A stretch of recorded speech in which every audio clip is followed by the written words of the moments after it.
All right, we're back for another Authentic Health Friday with Dr. Gus. Gus, I missed you last week, man. I had to fly solo, so it was pretty short, sweet, and just me talking about how awesome you are while you weren't here. So I'm glad you're back. Yeah, well, I'm glad to be back, and I'm sorry we couldn't quite make the connection. But at this point, with everything I've taught you, I think you have the authority just to roll with it. Just to teach everybody everything they need to know. Well, oh my gosh, that's a scary thought. But I tell you what, I am pumped about this episode, selfishly, and because I think that the audience is going to be like so excited. This is just one of those cool topics that I think anyone would like to learn about. And that is, this is kind of like the kickoff for my less than 50 project that I told you that I'm on a mission to do.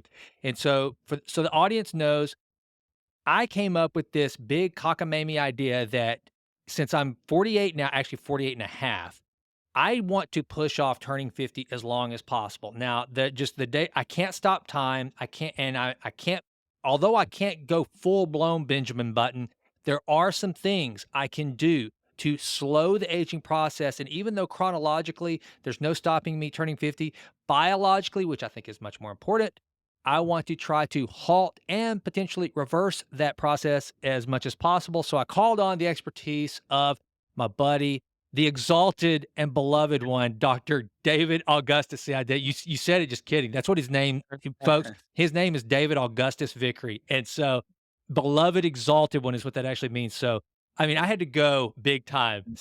So I went to the beloved, exalted one, Gus Vickery, to help me with this process.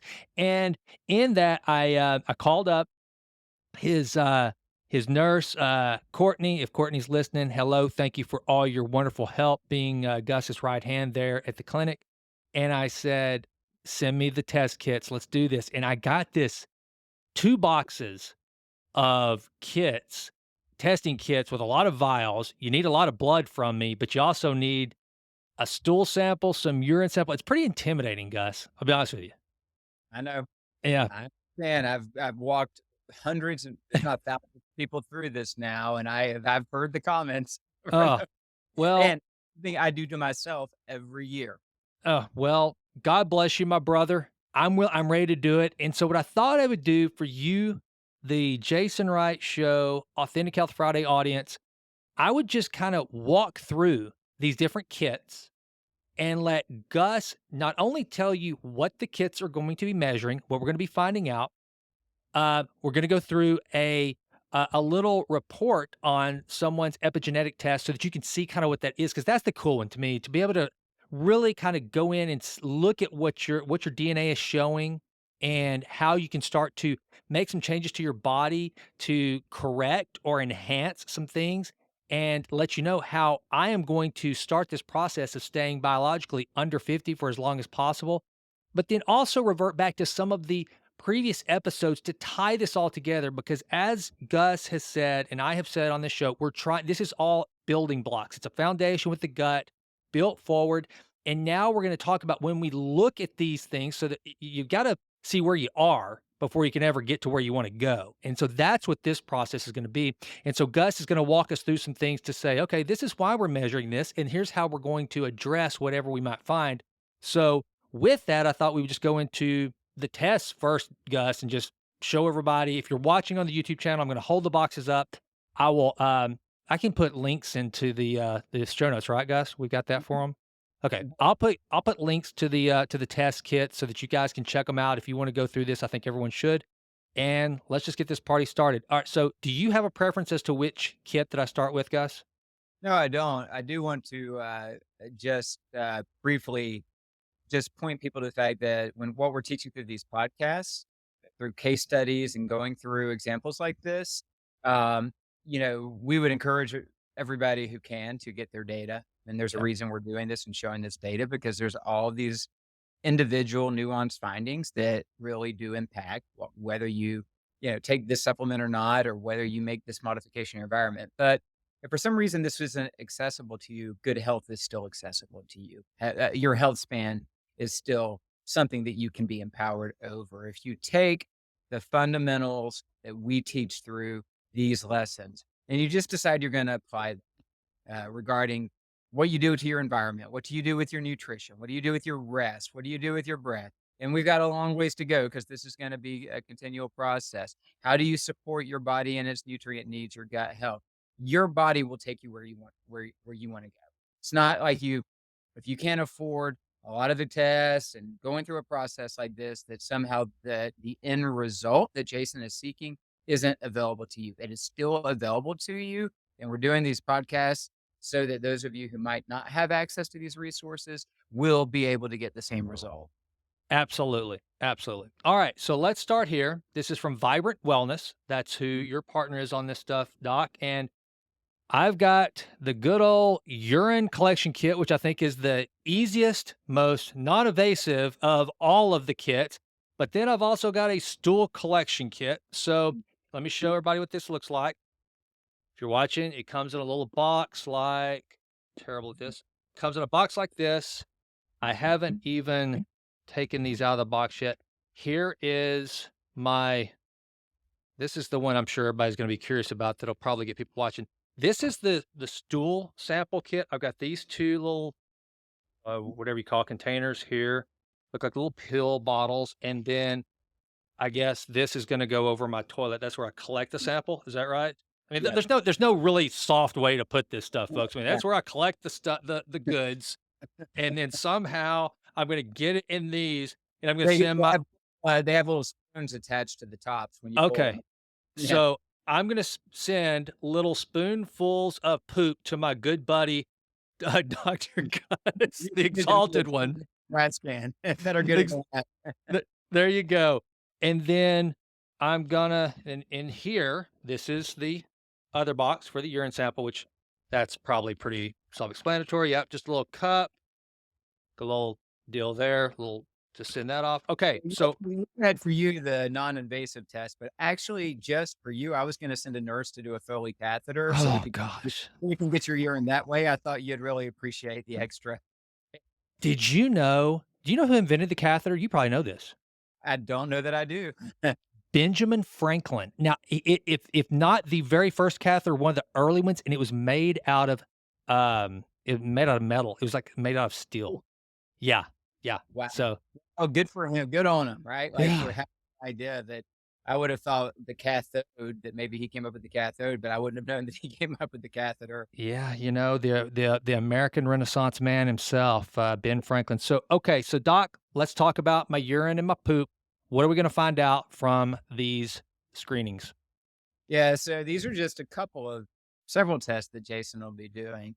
The urine test is the urinary toxicant test. We did an entire episode where we walked through a toxicant report and showed you the results. So the urine is right now at this point the best way to screen for these different toxicants. So it assesses for heavy metals, many of the different mold proteins or toxicants that can be highly problematic for individuals, and but a lot of the different envirotoxins, including pesticides, herbicides, glyphosate, which we've talked about fairly extensively, atrazine, commonly picked up on golf courses, and then parabens and phthalates and bisphenol A and xylenes, and these things that are in our air, in our water, in our food, and also in our cosmetics and personal care products, our automobiles, our synthetic clothing. And so what happens, of course, is we've got these toxicants that are coming into our human system, and then our body has these systems of elimination to run them through the detox system and what we call conjugate them and then bind them and excrete them out the different pathways, which includes, of course, stool, urine, and sweat. And so what we're measuring is the urine excretion. So what we're measuring is it's come into the body, circulated through the bloodstream, and then filtered by the kidneys. And then there are cutoffs for the values that are based on percentages of, the population and what's considered normal and what's abnormal. And so it's a critical test. Typically, we find, uh, maybe the lion's share of the problems that someone is dealing with in that toxicant test, whether it's a fatigue syndrome, a rheumatological issue, gut issues, brain fog, many of these different things, because these toxicants, especially the mold ones, have these, different impacts on the human system and the immune system itself. And also the gut, meaning that the pesticides and herbicides are very destructive to the gut biome. So a lot of the gut problems that we identify are really due to the toxicants. So from my perspective, it's critical because of what we're dealing with in our environments. And it's going to let us know at baseline, living in the ultra clean, non toxic area of Tyler, Texas, what might be getting into Jason's body that even with his use of glutathione and his proactive approach to food and water and everything else, what's still getting through the system and causing a potential problem for him. A lot of what we're looking at could be causing problems now, meaning detectable symptoms, but oftentimes maybe not. In a healthy individual, the body might be handling it, but eventually the body gets overwhelmed by it. And there's no doubt there's a significant impact on the downstream diseases that would affect Jason's goal of staying under 50. So we know that many of these toxicants are carcinogens, meaning they increase the risk of mutations and cancer change. They're also contributors to metabolic diseases, insulin resistance, blood glucose dysregulation, diabetes, uh, visceral fat accumulation, gaining a lot of weight, and the list goes on. So this is a critical piece of the the workup, so that we know what's in the system. And then with that information, what we can do is then say, okay, we can reverse engineer where are the likely sources for these toxicants. And some of them could be from the past. Some of the mold toxicants can hang around a long time in the body. And so maybe it was an exposure a year and a half ago to a moisture damaged building, and it's not a continual exposure, but we need to clear it out of the system. But a lot of it could be what's still getting in, regardless of what he's done for his environment. So then we can begin to work with him on what are the blind spots, and let's make those visible, and then we can retest later and make sure that we are in a sustainable way, keeping his internal toxicant environment, as minimal as possible. And that's one of the things too that if you for those of you now to kind of put these pieces together, we've actually gone through some of these results from one of Dr. Gus's patients. And so now you'll be able to see like when we're talking about, okay, there's a presence of this and a presence of that whenever we did those screens. Now this is where the information comes from. I think that was like 3 episodes back, right, Gus? I think where we did the toxins, I can't remember actually. but We've it's we've got such a backlog of podcasts that I I know, can't. and but it is one of the places where we have to start because if it for those who haven't gone through the series, and by the way, I think it was in last week's episode I did without you or the one before, I went ahead and I listed in order all the different episodes. So if you haven't listened to them yet, I've got them in order for you. Also, Troy Jackson, Gus's partner at the Authentic Health Clinic in Asheville, is also sending those out. So I'll put a link where maybe they can subscribe to Troy's newsletter that he's putting out because he's putting out all those episodes in order. So it's just easier to find to catalog them like that. But that way you can see the results that I'm going to see, and then Dr. Gus can go to work on this. Okay, so now the next one, the kind of the nastiest one, to be quite honest, is all right. So you're also going to take a stool sample. What are we going to learn from that? Once again, we would reflect back to the episode that we did on gut, where we went through an entire report and kind of talked about what we saw there and also what we commonly see and what we do about it. But the gut is foundational to health. I think everybody knows that. It's the pathway for the vast majority of fluids, nutrients, minerals, and nutritional pieces, the fatty acids, amino acids, everything that we need for our body to function. So your gut, the actual tube of your gut, it's just a big long tube starting in your mouth and goes all the way through to where it exits. The tube of your gut inside there is the external environment. It's not the internal environment of your body. It's the external environment passing through your body. And so the lining of your gut has a very challenging job to do. It has to, like your skin, be a protective barrier to protect the whole organism from pathogens and chemicals and anything that could actually be damaging to the body. But at the same time, it has to be permeable, meaning it has to allow things in that we need to get in from the food we eat, the water we drink, etc. And so the gut has a single layer of cells called enterocytes, and they have different functions in the small bowel or the large bowel. And those cells are joined together by something called tight junctions. So they're held together with like this really tight junction, a bunch of connecting proteins, so that nothing can get in between the cells, nothing can breach the barrier. And then they're coated with healthy biofilms that are designed to further protect and insulate them from damage.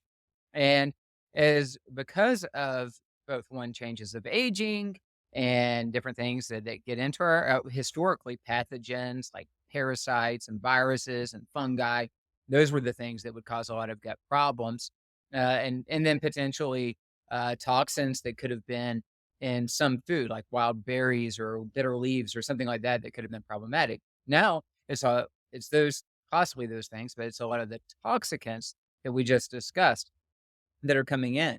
And the end result of that is that they begin to erode those protective biofilms, and they begin to impact the integrity of the cells and the tight junctions. And then the gut no longer has the integrity it needs, and little pieces of different things can kind of leak through. And you have a big portion of your immune system right there at the gut to protect the body. It starts activating against these things, and you start getting these chronic immunological problems and chronic gut problems. It keeps going on and on. Initially, the symptoms are often possibly not much, like maybe Jason's not feeling or reporting any symptoms in his gut. And given everything he's done and what he knows, his gut might be pretty healthy looking at baseline. But we're doing it because even the Jasons of the world, when I start with them, we typically see there's a lot of gut work to be done. Maybe it's not from the last couple of years, but maybe it's from 10 years ago or 15 years ago before Jason knew what he knows about health.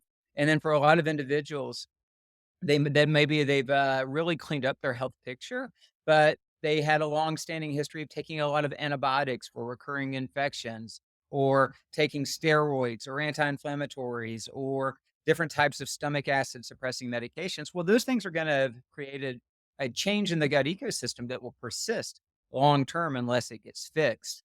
And so what we're gonna see is, we're gonna see markers of digestive function, markers of the quality of his bile, which is produced through the biliary system and the gallbladder, markers of gut wall integrity, whether it could be damaged or not, markers of inflammation and immune system activation, an analysis for all the different pathogens, including parasites and various, worms and viruses and pathogenic bacteria that can be problematic, as well as a mapping of the entire ecosystem of this biome to look at balance and diversity and see what he needs. And, you know, briefly, I described in our very first episode how I got to where I've gotten with what I'm doing, and it just deepens and evolves over time. The tests that I've ordered for Jason, have been pretty standard for me for a couple of years, but they're going to be changes and evolutions of this as we get even better technologies and ways of evaluating the human system. But what I started with as I began to do deeper work 7 or 8 years ago was just blood tests, looking at really specifically in the area of preventative cardiology, lipidology, and metabolic health, and saying, hey, how can we stabilize arterial plaques? How could we prevent progression of arterial plaques? How can we reverse blood glucose dysregulation, insulin resistance, and diabetes? How can we restore the body? And that's where it started. And it was just more expansive blood testing, and then the various things we would do. And then as I kept working with more individuals and more complicated cases would come to me that had these other symptoms or findings or diagnoses that were more challenging for me, I realized that we had to start looking deeper to find our answers. And that's where I started, looking at gut and toxicant. And then when I did, what I started seeing is that at baseline, an individual that's never gone through this process, that essentially 100% of people, no matter how healthy they are, need to go and do some gut work and some detox work if they want their system to be really healthy. And if you're not attending to these variables, but you're going and getting in a hyperbaric chamber and doing photobiomodulation and cold plunges and periodic fasting, that's all still good for you. I'm not stating that there's not a benefit, but you're not going to move the needle the way you want to on achieving your health goals if you don't go back and look at your body's toxicant situation and gut situation and do the work needed to fix those issues in a sustainable way. And by the way, and as long as I say it's okay, then it's fine, right? I want to show all these reports. I have no, I'm not so vain that I'm not going. So we'll go through these. Is that cool, Doc? Yeah, we'll do an episode where we walk through your data.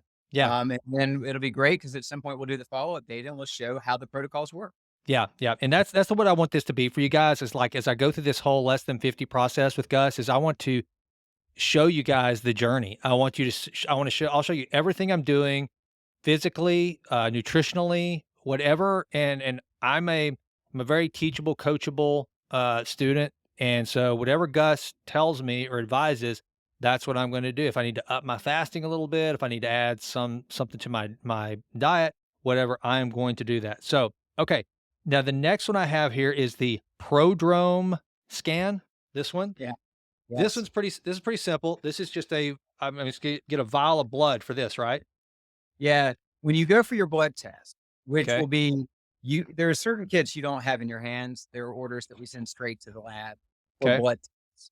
And just real briefly, we'll be doing a full blood panel on Jason. Is it okay if I just real briefly just Yeah, visit that blood panel? of It'll course. include, and we're gonna do an episode soon where we do a blood panel review and walk through the different things that we look at. But that'll include an assessment of Jason's lipids, meaning his cholesterol levels, but not just cholesterol levels, cholesterol particles and ratios of particles and higher risk particles. It'll also include fatty acid balances, where we're looking in the cell membranes at the balance of different fatty acids like omega 3s and omega 6s and saturated fats and trans fats. It'll include markers of oxidative stress and inflammation, immune system markers, inflammatory cytokines. It'll include metabolic markers for insulin resistance, including glucose and insulin and hemoglobin A1C and some other markers.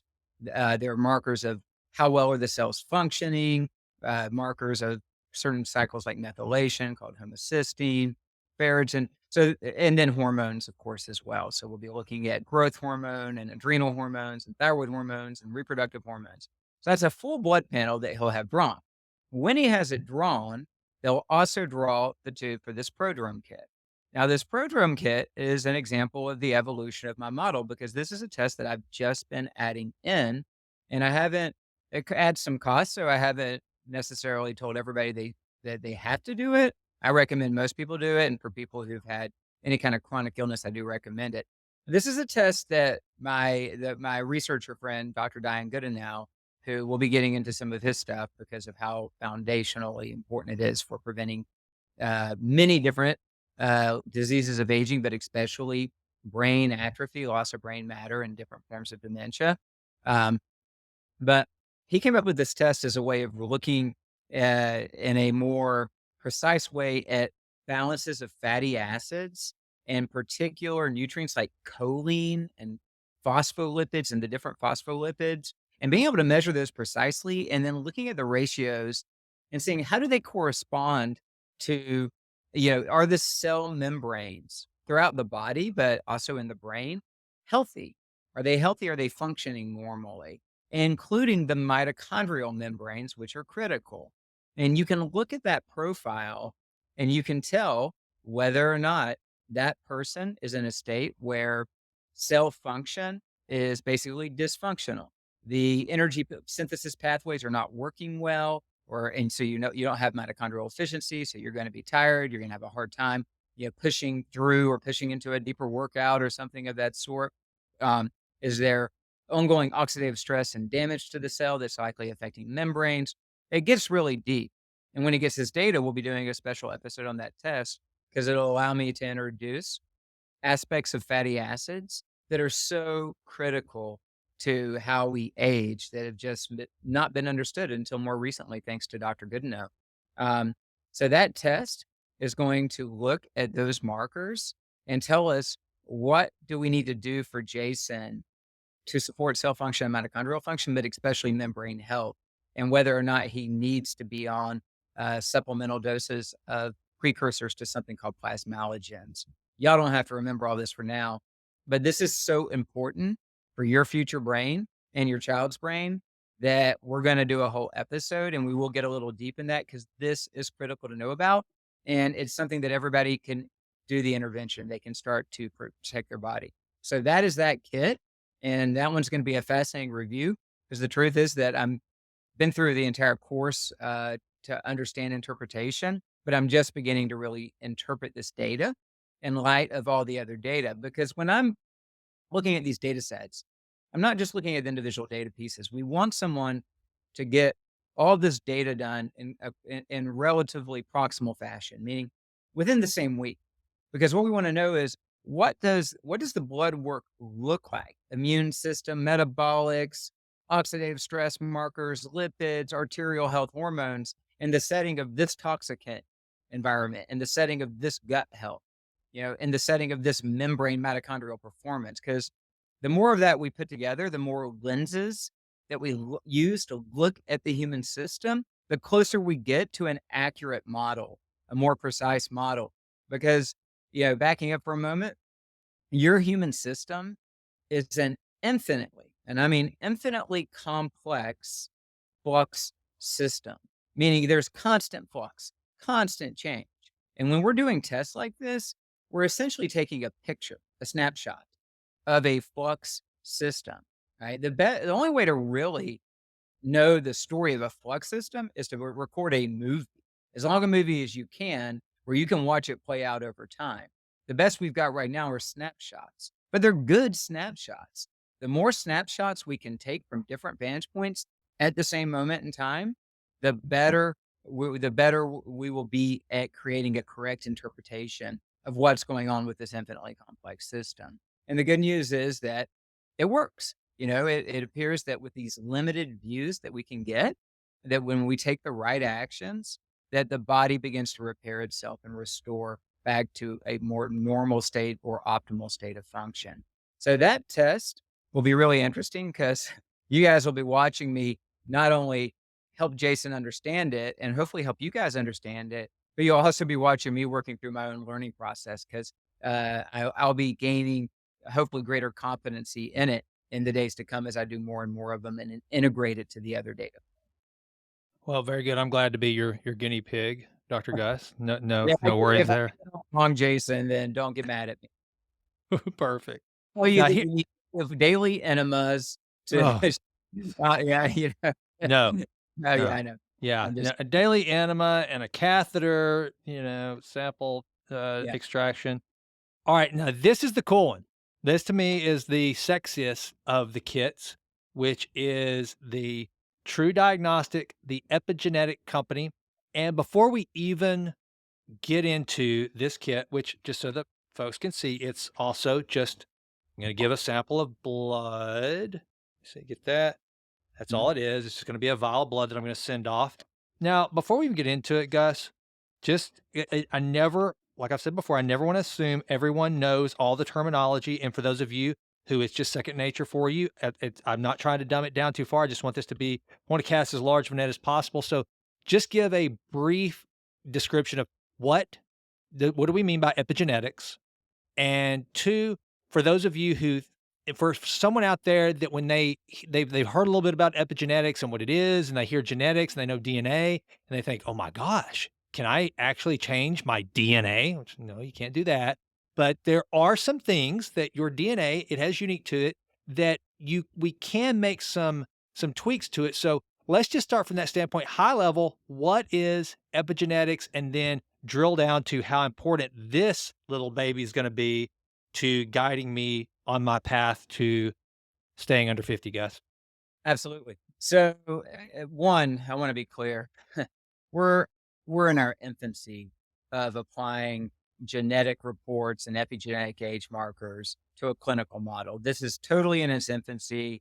It's not a required portion of my model, like, individuals who wanna work with me don't have to get these tests, but they're optional, and I encourage them for people who don't mind spending the extra money because I think they're fascinating. Um, but nonetheless, there is a lot of good clinical validation that these can be meaningful. The jury's out a little bit on how meaningful, but I believe we're going to find out that it's actually pretty meaningful. These types of tests, looking at your DNA and also looking at epigenetic age, and I'm going to explain that term in just a moment. If you had to choose between those or choosing actually what does your blood work look like right now? What does your gut look like? What does your toxic count look like? then you're gonna choose the toxicant, the gut, and the last, because that's the state of the body. That's what we have to work with. Those are far more important, but these are quite helpful. So, your DNA, of course, is your genetic code, and it contains the information for all of the things you're made out of, all the proteins and enzymes that make you you. And at any given moment, we're expressing some portions of our DNA and we're turning off other portions of our DNA. As we develop, so some portions of our DNA are turned off permanently. As we age, we slowly, permanently turn off certain genes on our genome or segments on our genome and render them inoperable. And that does correlate, of course, to loss of structure and function associated with aging. And so part of aging is loss of DNA expression to some extent. And to the extent that a segment of DNA is still accessible, it hasn't been permanently methylated and turned off, then we're able to express it when we need it. And that a lot of the information coming into your body, including the food you eat, is providing that information. Should we express these genes? Should we not express these genes? And that's going on all the time in all the cells of your body. It's really amazing when you think about it. Now, your DNA isn't going to change unless it's mutated, and that's happening to some extent all the time, but usually it's harmless. But if you were in a really toxic environment or have high radiation exposure and things like that, you can increase your risk of mutations that would be harmful for you. Epigenetics is the area of study where we're looking at, well, how is a genome that contains all that information, all these, I mean, your genome contains the information to code for all kinds of different versions of you.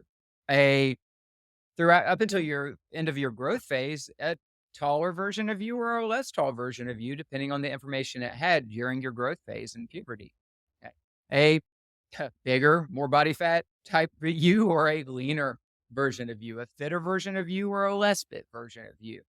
A version of you whose brain is functioning well and working memory is working well and is cognitively, working at your higher potentials, or a version of you that's cognitively not working well. There's all these different versions of you coded into your DNA. The one being expressed at this moment is your epigenetic, right? It's the version of you that your DNA code is expressing at this time. And so epigenetics is a complex field because we tend to look at a small number of gene, what we call polymorphisms, like your unique variant for a gene. And then we extrapolate from that all these ideas around how would your body interface with this environment? What are your potentials? And then what is that version of you that you're likely expressing?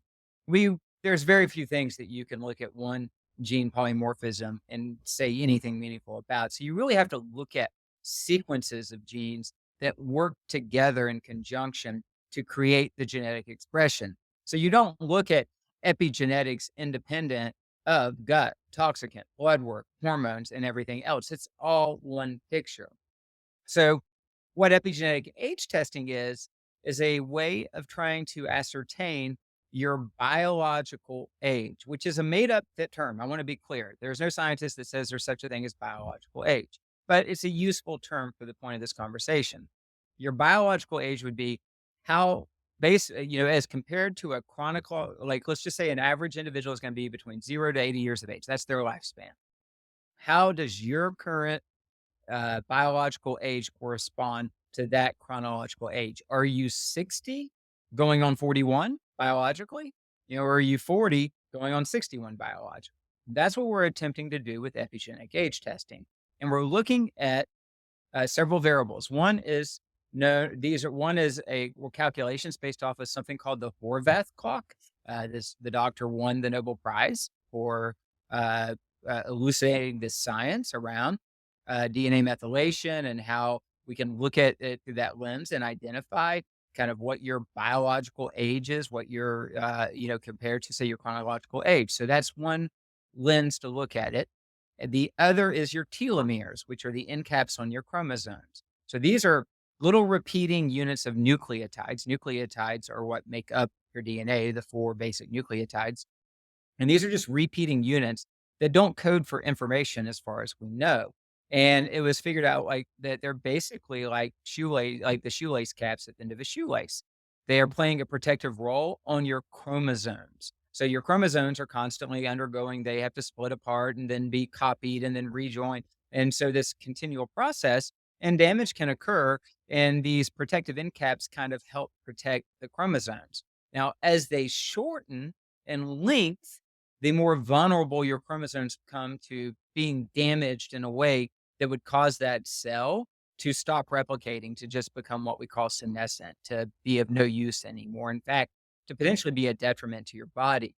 And so the shorter your telomeres, the basically the biologically older you are. But the telomere length itself is a very dynamic metric, meaning that what we used to think was a one-way street, you have a certain amount of length to the telomeres in a given cell. And once they've shrunk to a certain point, that's it, you're done. Turns out that wasn't true, that your telomeres can be rebuilt through an enzyme called telomerase. That is one of the holy grails of anti-aging right now, or any kind of therapeutics that can activate telomerase and accelerate the rebuilding of telomeres that have been shortened. There's an enormous amount of science correlating, various attributes to shorter or longer telomere length, and it's all the stuff we've already talked about and will talk about. Sleep, are you getting sufficient sleep? Your stress environment, are you excessively stressed in a sustained way? That might, other than smoking and excess consistent alcohol, that one is probably the most damaging to telomere length. Your nutritional environment, toxic, all the things we're teaching you play into, are your telomeres shorter or are they longer? And then we have tools to potentially lengthen those telomeres and lengthen the lifespan of those cells, which ultimately plays into your overall age. So what we're going to look at real briefly is a report, just a summary report that we're going to go into much more detail in a future episode regarding, yeah, thank you. Right there it is. And I'll go ahead. You tell me if I'm scrolling it or not, Jason, as I'm doing this. Am I doing that? Yep, scrolling. Okay. Yeah. So this is from the company TrueAge. They're one of the main genetic companies. They run a lot of the raw data sets for the genetic reports that we do. And this is just a summary report on a female. And you can see here that the first thing we're looking at, and this is based on the Horvath clock. So the first thing we're looking at is her intrinsic epigenetic age versus her chronological age. Right? So she's 41.57 and her intrinsic age is 40.44. That's good because that means that she's at least a year biologically, maybe younger than her chronological age. And then this is just a graph to show where she falls on that. So that is called the intrinsic age, and it's based on the demethylation. Now, this one changes more slowly than telomere length. We don't see these big 15-year swings with these metrics. It goes more slowly. It takes longer to measure change. And we might see, we can see up to like 7 years of change, but it might be just a couple of years of change. I actually think this is a more meaningful metric than telomere length. So this is good. Now, this individual started working with me 2 years ago, and we've done all the things we've spoken about, and she just got this for the first time. So I wish we had a comparative because she's also used bioregulatory peptides like Mm. Robax over time, which I know made a difference in this. Like I'm confident based on her initial data and how she felt that this intrinsic age was likely several years at least higher than the chronological age. And then the combination of what she's done for herself, her blood data is so much better than it used to be, and she feels so much better. And her body, she wasn't overweight, but her body composition is better. Her fitness is better. Her sleep is better. All the things that we've been going through are all better. And I'm confident that shifted her age in a positive direction. And also, Now, real quick, Gus, if people want to learn more about bioregulating peptides, the very, very first episode you and I ever did when we first met, we covered a lot on bioregulating oh, peptides okay, because I know that's still pretty novel to a lot of folks, and they're not just you're not going to go to Drug Emporium and go to the bioregulating peptide section. So, well, so that's good to know that we already have it, because I thought for sure what we would do is a combination where we do a a focus on epigenetic age and discuss the therapeutics I think are most meaningful. We were clearly gonna get into bioregs again when we do well, we that. need to do it again, and here's why, because I was so ignorant too. I mean, whenever you came on back then, that's whenever I think it was Quandal who had told me about it and said, "Hey, you need to," and I think I'd heard Greenfield talk about it a little bit. It started to become something it was something I was hearing, but I knew nothing about. So I would love to revisit it and do that, to go into now that I know more and I could probably ask some better questions about it. I think it'd be very beneficial to the audience. So no, I Well, think we definitely do that. it's fascinating, the story on these, and it's still fascinating to me that despite now 2 or 3 years later with the number of the amount of information that has come out about them and the decades of research we have backing them, that they still a lot of the people who come out and produce, "Oh, here's this amazing anti-aging protocol," and it's good, it's great, but they don't have bioregulators on there. I'm like, Mhm. if this is your target, if this is what you're after, if this is what you're trying to prove, that's like you don't leave off bioregulators. If that's the main thing you're looking for is to shift epigenetic age based on the testing, then bioregulators would be your foundation stone.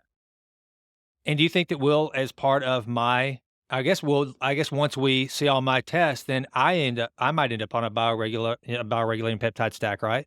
Yeah, I'm pretty confident we'll be doing Yep, bioregulators for you, I for figured. sure. Yeah. Okay. So, yeah, the extrinsic age is a way of, what they're basically doing is estimating the immune system age. Um, now, my experience thus far with this is that it usually comes in much lower for everyone.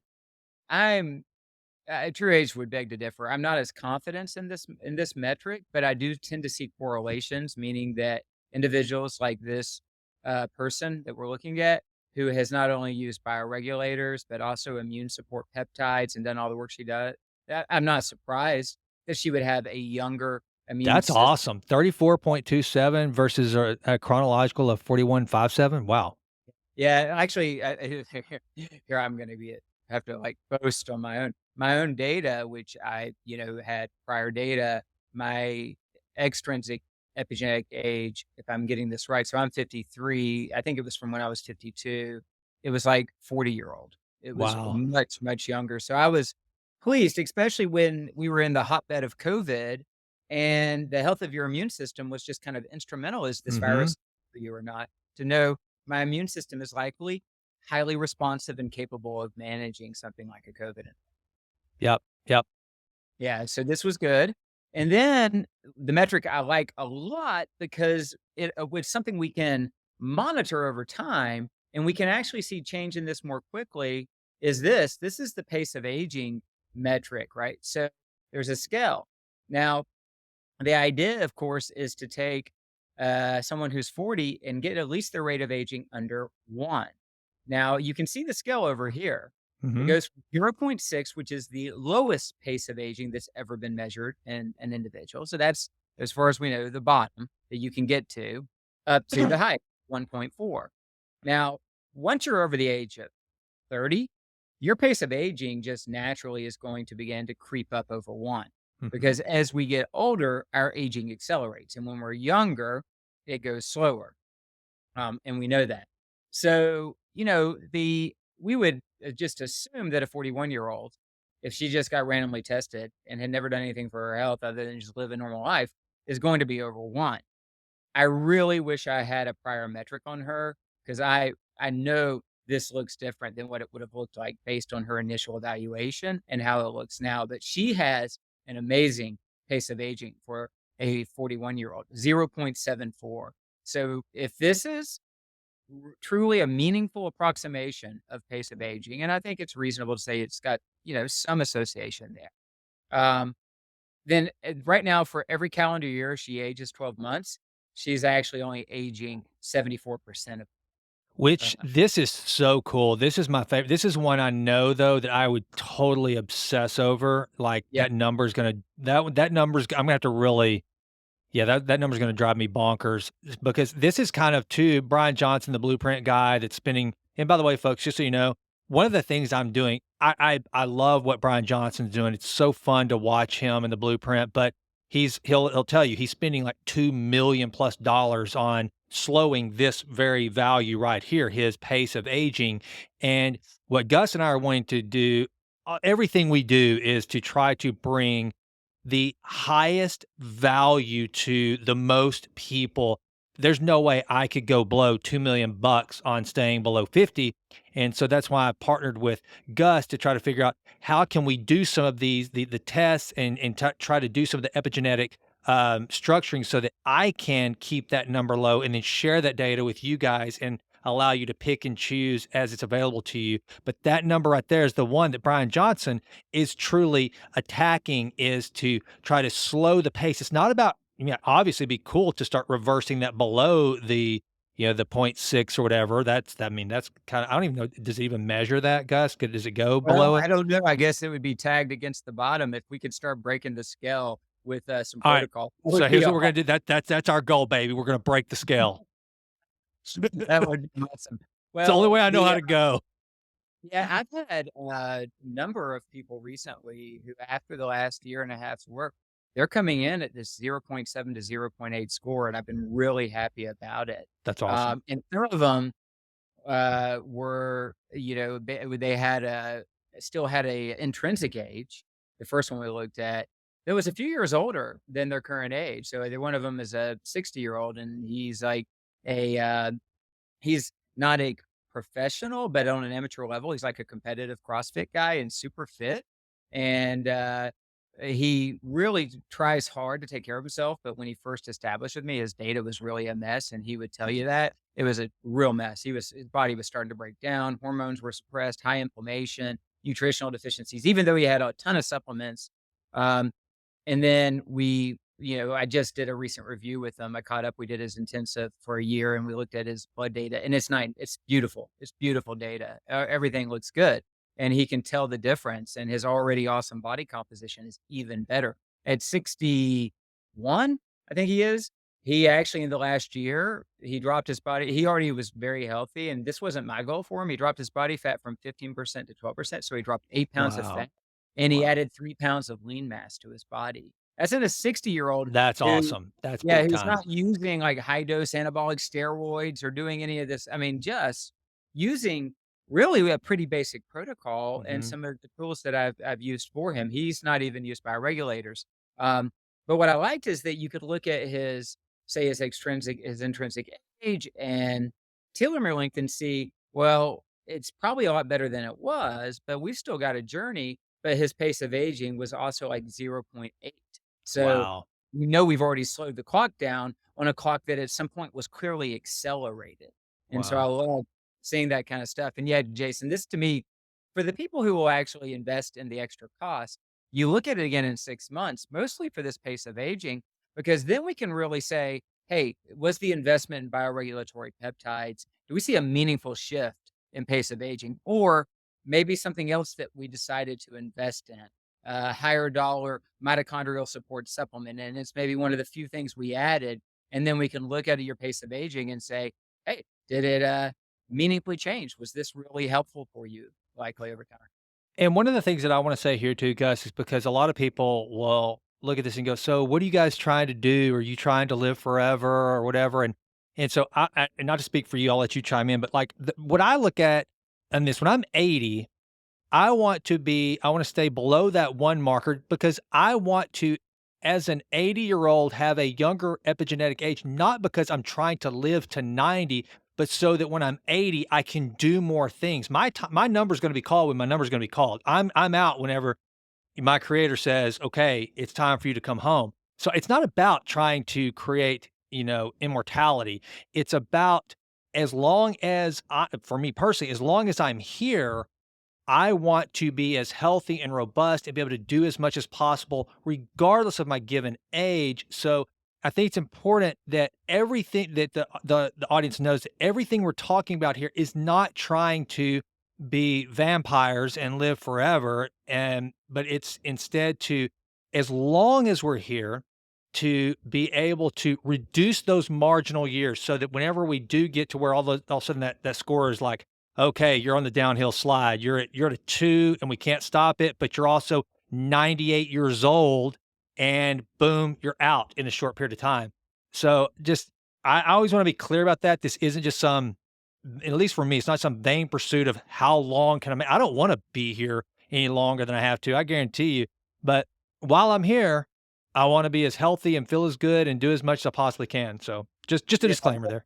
Yeah, no, absolutely. We're both, synced up on that one. I'm not promising anybody an extra day of their life because that's not mine to promise. That's in the hands of their creator, who is a loving, wise creator and is orchestrating our lives, and I take great comfort in that. But we have really a lot of the meaningful associations with what we're looking at have to do with chronic diseases, the things that limit our potentials and can hamstring us in our engagement in life. And so if you look at this graph here, and this is very meaningful, and this data is from 2020. If your rate of aging is above 1, you increase your risk of death, all-cause mortality, a very meaningful metric for it, Whoa. most by 56% over the Oh my next 7. gosh. Yeah, and if your rate of aging is above a 1, you increase your risk of a chronic disease diagnosis by 54% over the next 7 years. So, Wow.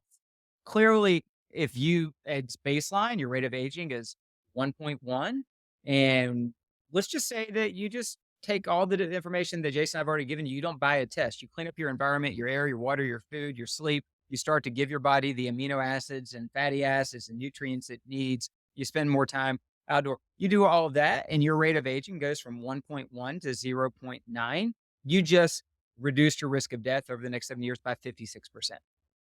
That's crazy, man. That is Mm. crazy.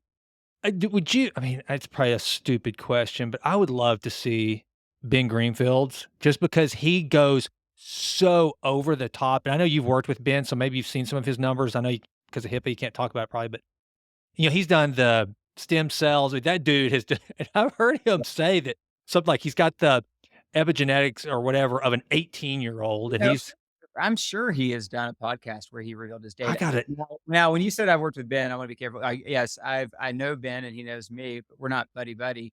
I've never been asked to consult with him medically. I wanna be Yeah, clear. well, right. Never been nothing that would be his confidential information has ever been shared with me. Although I doubt there's much because he puts it all online That's true. anyway. Yeah, Yeah. yeah.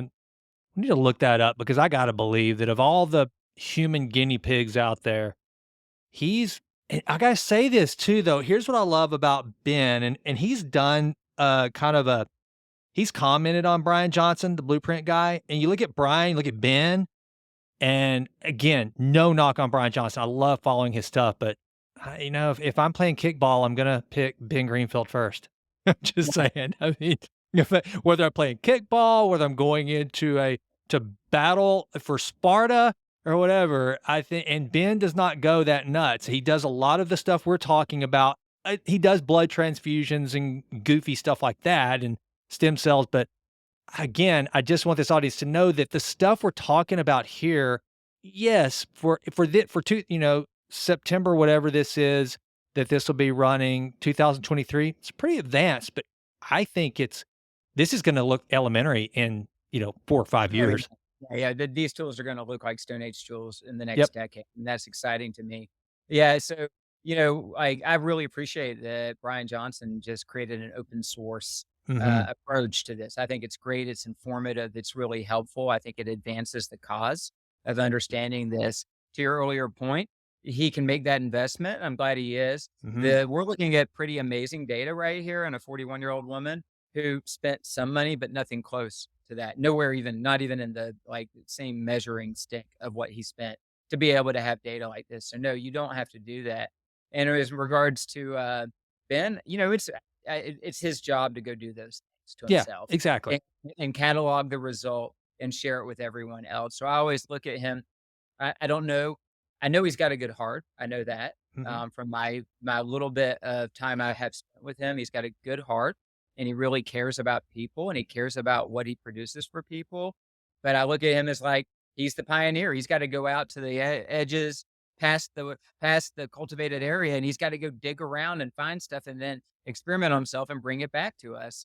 Uh, and to those of us, maybe we're also out there on the frontier of medicine with the stuff we're doing, but we're not that far out there. Exactly. So, yeah, so I appreciate that he's taken that on as his own job. I bet he would acknowledge, I'm pretty sure he would, and it's probably written into much of his teaching and blogs, that the basic stuff that we're covering accomplishes 98% of the Exactly. goal. Yeah, Exactly. Exactly. yeah. The last thing on here is the telomere length, since people are typically really interested in the telomere length piece. And so this is the assessment, and her average telomere length, they put it in kilobase pairs, and then compared to the population 59th percentile. What does that mean? That her length compared to people her age, she's 59% longer, which basically means that she has longer telomeres, right, than average. So So she's she's pretty still healthy. I'm yes. gathering from this, she's pretty healthy. This is someone I regret that I didn't suggest this test a couple years ago, because having had predate on her would be awesome as a comparison case. Mhm. Because even though like you wouldn't have looked at her at 40 and said she wasn't healthy, and her data wasn't terrible, there were a lot of little pieces that were just off, and a lot of things that she just wasn't aware of, especially on her toxicant report. And she is just, it's what the main the idea here is that you take the average 40-year-old who looks healthier than most and feels pretty good, and yet there's still this massive amount of potential change for them. Yeah. And how she feels now compared to how she felt then, it almost like she would look back at that state as though she was sick back then, even though she wasn't, because she feels so good now. That's one of the things, Gus, that I've said before, I know that we probably talked about before, is that you don't know how bad you feel until you feel as good as you can. It just it's so bizarre to me, like, I look back just at, pictures of myself from, even 5, 6 years ago, and remembering how I felt, and I thought I was pretty healthy. I've always been, I've always been into fitness and stuff, but when you really just make these small, precise tweaks and you really get serious about this stuff, it is kind of mind-blowing just how good you can feel, how good you can think, how good you can sleep, how alert you are. It's remarkable. It really is. And I keep like you, I mean, I'm 53 now. I'll be 54 in a month. I just keep Yeah, feeling better and same. better.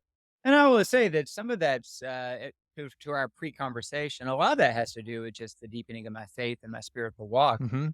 I think a lot of my overall sense of well-being, probably I would benchmark it to that more than I would specifically everything else I do for my health. But there's no doubt that it's all coming together into a point where, yeah, I've got gray hair. Yes, I have some wrinkles on my skin. Yet my sense of vitality in all domains of my health is better than when I was even in my 20s. Yeah. It's like I don't feel like there is a clock that is ticking on me. Not that I would, of course, live forever at all. I feel like time is just expanding for me. I've got all the time in the world to continue to experience the love of my family, the beauty of this creation, friendships like yours, and also to continue to deepen my understanding of human design and work with people and maybe be one influencer of many of how we change the health trajectory for our fellow human beings. So it's really exciting to make these changes and experience that, and to uh, put a sense of concern or anxiety about your health out of your mind and just Yeah. be alive. Yeah, and that's what I want for everybody listening, and just so the audience knows, that is my mission with this, and it's one that you guys have heard me say that before. It's a selfish endeavor. I truly believe that if we were to ever meet and you're the best version of yourself, you're gonna be better to be around. You're gonna be more fun to be around. It just and so it is selfish, but even if I never see you, if I never meet you in person, I just I have to me, my health and the things that I've done, probably in the last, less than a decade especially, Gus, I'm so thankful for it, I can't not share it, and I don't mean it like I hope it never comes across as, "Yeah, look at me, look what I've done." Never want to be that way. I just want it to be something to say, "Gosh, if I can do it, you can too. I want you to have what I have." Again, it's like the cat that brings the dead animals to the back door, and they're proud of them. "Look at what I got, boss. I went out hunting today in the backyard. Here's a mouse and a gopher," and that's what I'm like, I go out and I bring this stuff to this audience, and I'm like, "Here, you gotta try this." It's just I gotta beg to differ with you. What you bring to the audience is better than a dead gopher. I hope so. I hope so. I hope Yeah, so. That's definitely the mission. I wore my black T-shirt today in honor of you. I like Uh, it, my friend. yeah, I like it. I didn't have my usual dress attire because today I went and facilitated the biggest threat to everyone's health. there, I actually, allowed it to take place, and that was it's my son's 16th birthday, and I helped make sure he got his driver's license Oh, wow. day at the DMV, so he has officially driven himself to school this afternoon, and now everybody better you're it doesn't matter what you do for your FPJ. Yeah, I'm kidding. Dude, He's a cautious driver, and he's a good kid, and I'm not worried about it. The best thing for my epigenetic age and my wife's is that he now, starting tomorrow, can drive himself to school for his 6 a.m. basketball workouts. oh, yes. No, we'll be doing that. God, that's one of those moments, man, I'll never forget when Rylan and Abby started driving. It's like there's just those few moments in life, like when they go off to college, but when they start to drive, it's like when you bring them home from the hospital, for me, it was like, "Are you serious? You're really just letting me leave? There's no licensing or anything like that? I just get to go. There's no instructions. I just get to go. You're really." And the same thing whenever they drive, you're like, and you stopped for me, it was like, I never stopped to think that, well, you were the same way. You had never driven and you did it. But man, that's a big one, man. So Well, yeah, and kudos, on top brother. of dropping the 2 girls at college, so, Ugh, like, it, like, kinda hit me you're today hitting a that lot at once, dude. yeah, like, and it's all a blessed, beautiful thing, but Yep. we're at college and they're settling in, and now my son will be driving himself back and forth to school, and it's suddenly like, "Oh my gosh," right? Now, I just talked about how I feel so young. That made me feel a little bit old. You know? Yeah. Well, I'm the same way. It's funny. I meet people now who still have kids that are in high school. And I've just got this weird, I don't know if it's partly just arrested development or something. I think in my mind, I'm still younger than everybody. In my mind. And so now I have to consciously assume that everyone's younger than me because I mean, it truly, Gus, I'm like, oh, your kids are in high school. Huh. I wonder how much older you are than me. I'm like, oh, wait, I've got two children that are out of college. And it's like, oh, wow. Gosh, I remember coming home with those babies like you, the twins, when they were born, our first ones. We get home from the hospital. We have I've put together the whole baby, like the whatever the diaper changing Yeah. station for. We sit down, and it's like, what do we do now?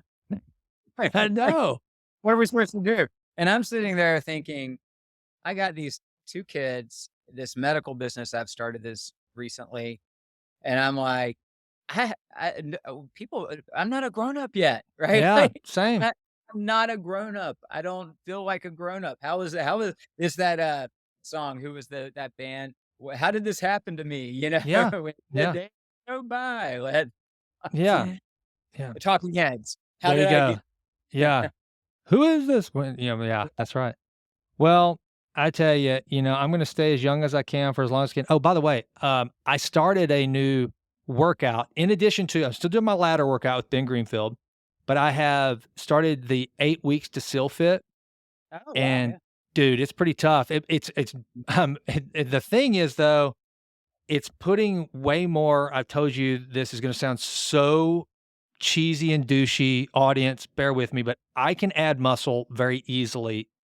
I don't know why. It's just the way it's just my epigenetic makeup. That DNA signaling for some reason just signals strong in me. I don't know. And I don't want to. I don't want to be like a Brocephus. But man, I'm doing so many more squats and a lot of overhead presses and stuff.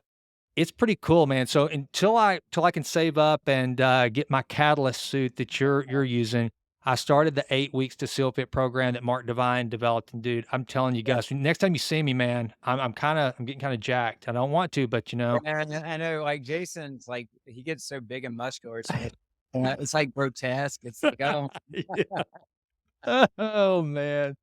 Yeah, yeah. But swole no, house.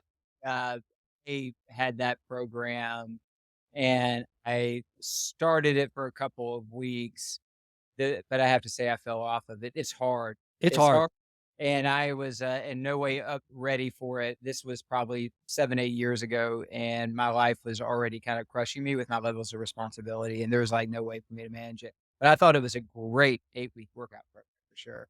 The thing that it is that I know we've talked about on the show for me, like again, I will say this. I don't like being bulky. I don't like it. But I do feel better with more muscle. I just feel better. And so it does. I mean, look, if you want to be I mean, it's to prepare, those who which I am not man enough. I don't have the toughness, so I don't want to miss it. I'm just doing the pre-workout, but it's basically Mark Divine preparing people who want to go to Bud's training. and be able to survive it. And you have to have a lot of strength and endurance, and so a lot of stuff I haven't done in a long time, the squats and the cleans and stuff like that that are really just uncomfortable just because I haven't done those moves in so long, but now that I'm kind of into it, I'm enjoying it. But it's tough, man. It wears me out. Yeah, that's good stuff. Though, just so the audience knows, we also previously reviewed a micronutrient panel. Jason will be getting the full micronutrient panel, the whole nutritional evaluation as well, and also a genetic report looking at his mitochondrial genetics and detox genetics and cell function genetics, and so those will be additional pieces of the workout. I mean, the workup, if this doesn't seem already overwhelming enough, the data. But I will tell you what we do, what I do.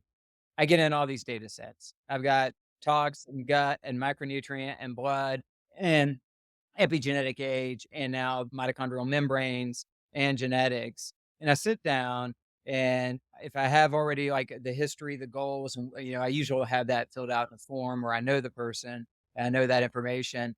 And you just sit down and you look at that flow of all that data together and then you match it up to where are their genetic strengths and weaknesses. Mhm. And it all comes together in just this cohesive picture, right? Yeah. Like not this like crazy Dostoevsky novel that's 1,200 pages long, which are beautiful, beautiful pieces of work, right? But actually, a relatively concise.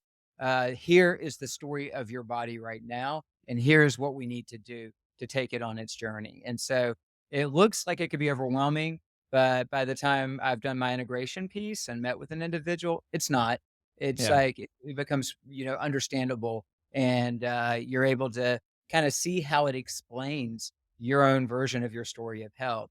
And then you get to also know if that story's not the one you like and you have been trying to create a new one and having challenges, you now know it's possible to create that new story.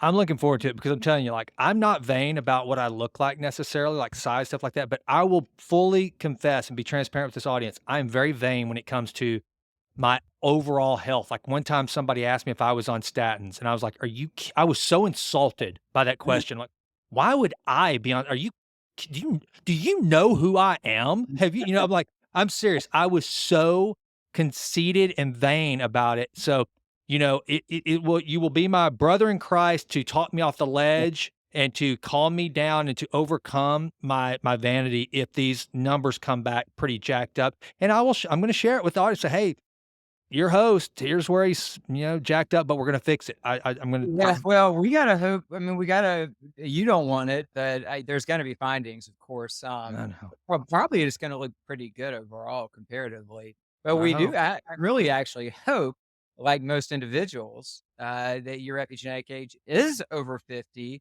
so that we can Yeah, prove that the fact that this works not only to maybe stop you from aging to 50 biologically, but to actually reverse it reverse and it. get you Yeah, back that'd be under pretty cool.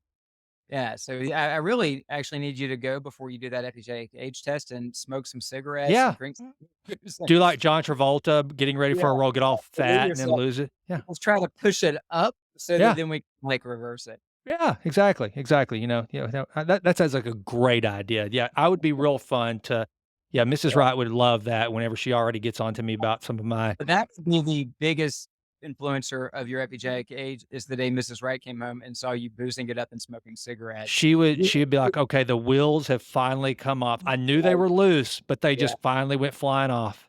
Gimmelin gets a hold of you and they like, oh my gosh, she'll make you a hot pots project. You'll be done for. Well, I'm telling you, she's already gonna be nervous about these results because she knows she gets so mad at me obsessing over my Aura data. It's like, "Take the stupid ring off. Just don't sleep. Just stop. Just take it off." So I'm like yeah, she may not talk to you for a while after we do since 'cause I'm blaming all this on you. You talked me into all this. I'll I'll be the fall guy. I'll take it. Alright, perfect. Gus, I think this wraps another, Authentic Health Friday. I hope you folks found it useful. For those of you who just listened to us and you didn't watch it on YouTube, I'm gonna post this so you can go through the report, and all these reports are on the video versions, and I'm actually putting these videos in the show notes, so if you wanna listen, if you wanna go and just skip ahead to where Gus is going through the different panels and the findings, you can do that, and, we're gonna keep at it, and now here we go. Let's, see if we can keep me under 50. We'll do it. And I thank the audience for just their interests and hopefully their enthusiasm for what we're sharing. I'm certainly enthusiastic about this information. Yeah. All right. Well, Gus, appreciate you, brother. Yeah, appreciate you. All right, man. Bye.